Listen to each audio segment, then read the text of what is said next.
आजकल जिस व्यक्ति की बात आप कर रहे हो, प्याज लगता है बहुत ज्यादा खा रहा है, इसीलिए अनाप शनाप बोल रहा है। आपने कहावत और भी सुना होगा, 100 प्याज और 100 जूता वाली, वही हाल है इनका। जिस व्यक्ति की बात आप कर रहे हैं, कोई एनडीए का प्रवक्ता है क्या? हुआ नारा लगाया था ना, नरेंद्र मोदी से बैर नहीं, नीतीश कुमार तेरी खैर नहीं।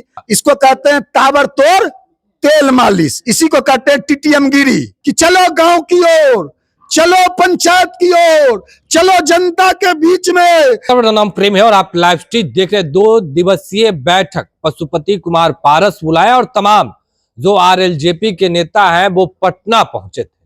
पर चिराग पासवान अब से कुछ देर पहले बड़ा बयान दे दिया और साफ शब्दों में कह रहे थे कि वो एनडीए गठबंधन के हिस्सा है ही नहीं। अब देखने वाली बात होती है, क्योंकि जब लोकसभा का चुनाव हुआ उस दौरान भी पशुपति कुमार पारस को एक भी टिकट चुनाव लड़ने के लिए नहीं दिया गया। जब भी एनडीए की बैठक बुलाई गई, इनकी पार्टी को इनकार किया गया। इनके पार्टी से कोई नेता नहीं दिख रहे थे। क्या चिराग पासवान सही बोल रहे हैं? बात करने के लिए हमारे साथ आरएलजेपी के राष्ट्रीय प्रवक्ता श्रवण अग्रवाल है। क्या चिराग पासवान सही बोल रहे हैं? एनडीए के आप लोग हिस्सा है ही नहीं। अरे किस व्यक्ति की बात कर रहे हैं? किस गद्दार आदमी की बात कर रहे हैं? की बात कर रहे हैं। अरे रामविलास पासवान के पुत्र हैं। अरे रामविलास पासवान के भाई बैठे हुए हैं पारस बाबू। हाँ। वह खुददार हैं, और जिस व्यक्ति की बात कर रहे हैं वो गद्दार है। किस गद्दार की बात कर रहे हैं? एक कहावत सुने होंगे ना प्रेम जी आप में, हम लोग के गांव देहात में एक कहावत है प्रेम जी, कि नया नया जो मौलवी होता है ना, मौलाना होता है, वो प्याज बहुत खाता है। आजकल जिस व्यक्ति की बात आप कर रहे हो, प्याज लगता है बहुत ज्यादा खा रहा है, इसीलिए अनाप शनाप बोल रहा है। आपने कहावत और भी सुना होगा, 100 प्याज और 100 जूता वाली, वही हाल है इनका। आसमान में थूक रहे हैं। आसमान में थूकने वालों का थूक कहाँ आके गिरता है ये सबको पता है। इसीलिए छोटी मुंह हम ही सलाह देंगे उस व्यक्ति को। राजनीति में तो अभी जन्म के खड़ा ही हुआ है। पशुपति पारस जी तो अपने आप में राजनीति के एक यूनिवर्सिटी है, विश्वविद्यालय है। पशुपति पारस जी के यूनिवर्सिटी से पढ़ के ही चिराग पासवान जमुई से पहली बार सांसद बना। पशुपति कुमार पारस जी ही ने उंगली पकड़ के 2 महीना कैंप करके जमुई में 2014 में उसको सांसद बनाया और लोकसभा भेजा। उसमें रामविलास पासवान जी की कोई भूमिका नहीं थी। आज जिस चाचा पे उंगली उठा रहा है और अनाप शनाप बयान दे रहा है, वह जिस व्यक्ति की बात आप कर रहे हैं, कोई एनडीए का प्रवक्ता है क्या? हुआ वह एनडीए का प्रवक्ता है, एनडीए का संयोजक है क्या?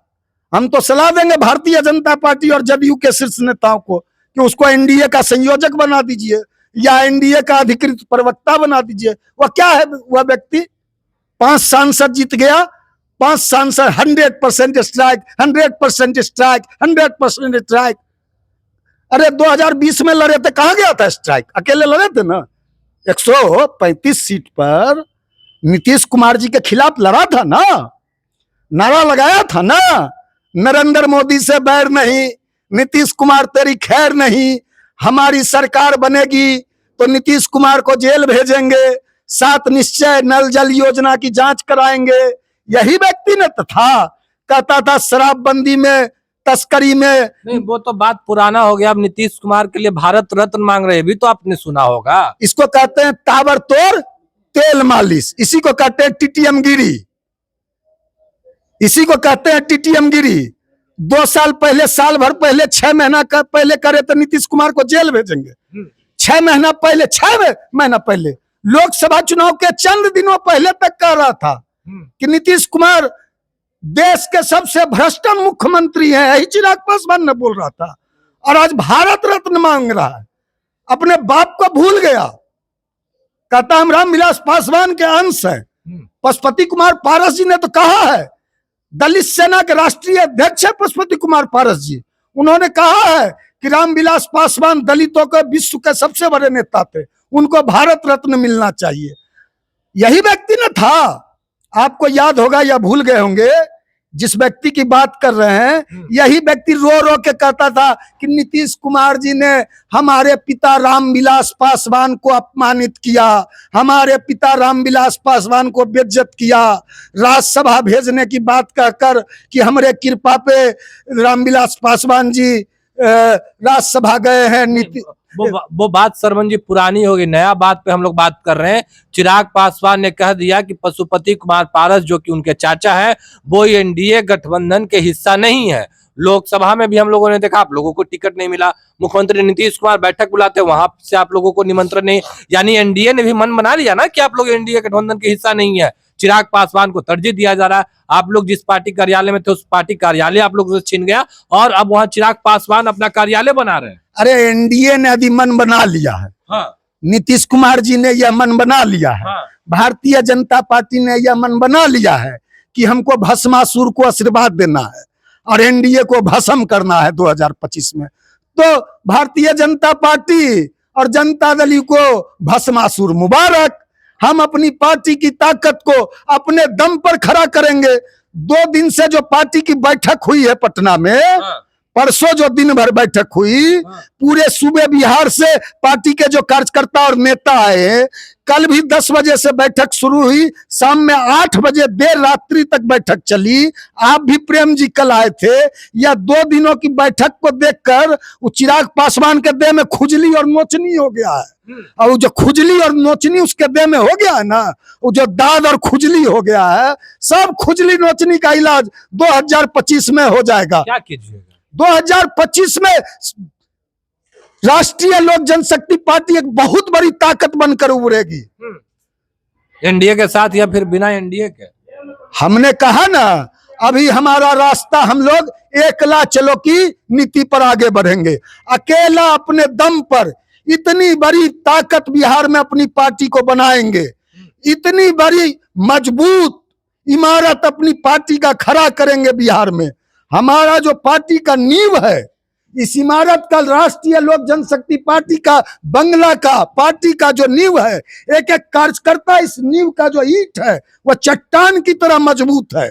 और पूरी मजबूती से हम 243 सीट पे तैयारी में लग गए हैं। विधानसभा का शंखनाद पशुपति कुमार पारस जी ने कर दिया है। 2 दिनों की बैठक में चर्चा हो गया। 2 दिनों की बैठक में यह तय हो गया है कि चलो गांव की ओर, चलो पंचायत की ओर, चलो जनता के बीच में, चलो खेत खलियान में, चलो किसान नौजवान के बीच, मजदूरों के बीच, शोषितों के बीच, पीड़ितों के बीच, वंचितों के बीच। ठीक, आप जा रहे हैं, एनडीए के साथ चलिएगा या अकेले चलने की बात कर रहे हैं? क्या ये तय हो गया कि आप लोग एनडीए से बाहर? अरे क्या एनडीए आप कर रखे हैं? एनडीए को हमने मजबूत किया। हाँ। एनडीए को हमने 2014 से आज तक हमारे दल के नेता पशुपति कुमार पारस जी ने पूरी ईमानदारी निष्ठा से एनडीए का साथ दिया। हमारे पार्टी का 5-5 सांसद की कुर्बानी ली गई, हमारे 5-5 सांसदों का बलिदान लिया गया, फिर भी उस बलिदान का, अपमान का, तिरस्कार का सब कुछ भूलकर हमने लोगों ने, हमारे नेता ने एनडीए को मजबूत किया। तीसरी बार नरेंद्र मोदी जी का सरकार बनाया। अभी पारस बाबू अकेले लड़ जाते, जिस तरह पारस बाबू कैबिनेट से रिजाइन करके पटना आए थे, सारे कार्यकर्ता गुस्सा और आक्रोश में थे। सब लोगों को कहना था कि पारस बाबू को, प्रिंस राज को, चंदन सिंह को, कैसर जी को, सब लोग को अकेले लड़ना चाहिए। अभी उस समय पारस बाबू से यह गलती नहीं हुई होती, अकेले अभी राष्ट्रीय लोक जनशक्ति लोकसभा चुनाव का लड़ जाता बिहार में, तो एनडीए का यहाँ खाता भी नहीं खुलता। चलिए, खाता नहीं खुलता है, पर एनडीए ने तय कर लिया 25 में 220, बिना 220 जो एनडीए का लक्ष्य है ना 220 का, बिना राष्ट्रीय लोक जनशक्ति पार्टी का, मुंगेरी लाल का जो हसीन सपना एनडीए के जो ये बिहार के नेता लोग देख रहे हैं, ये जो बिहार एनडीए के नेता है ना, यही लोग जाके गलत फीडबैक दे दिया पारस बाबू के बारे में। जो एनडीए का बिहार का नेता है, एनडीए का सत्यानाश किया। 40 की 40 सीट जीतती बिहार में एनडीए। एक पवन सिंह के लड़ने से, पवन सिंह तो कोई नेता नहीं है, एक पवन सिंह के लड़ने से पूरा शाहाबाद खत्म हो गया। बक्सर खत्म, आरा खत्म, काराकाट खत्म, औरंगाबाद खत्म। यदि पारस बाबू लड़ जाते ना 2025 में पता चल जाएगा। जो 220 जो एनडीए ने नारा लगाया है ना, आदरणीय नीतीश कुमार जी ने जो कहा है ना कि एनडीए 220 सीट पर अभी लक्ष्य हम लोगों ने रखा है, बिना राष्ट्रीय लोक जनशक्ति पार्टी के एनडीए का यह सपना कभी पूरा नहीं होने वाला। राष्ट्रीय लोक जनशक्ति पार्टी यदि एनडीए से अलग होकर चुनाव लड़ेगी तो एनडीए 100 सीट भी का आंकड़ा छू नहीं पाएगा। चलिए, क्या कुछ कहे थे श्रवण अग्रवाल, हमने आपको तमाम बयानों को सुनवाया। किस तरीके से एनडीए की बात हो या फिर चिराग पासवान की बात हो, तमाम चीजों को लेकर अपनी बातों को रख रहे थे। फिलहाल के लिए इतना ही। बने रहे लाइव के साथ। धन्यवाद।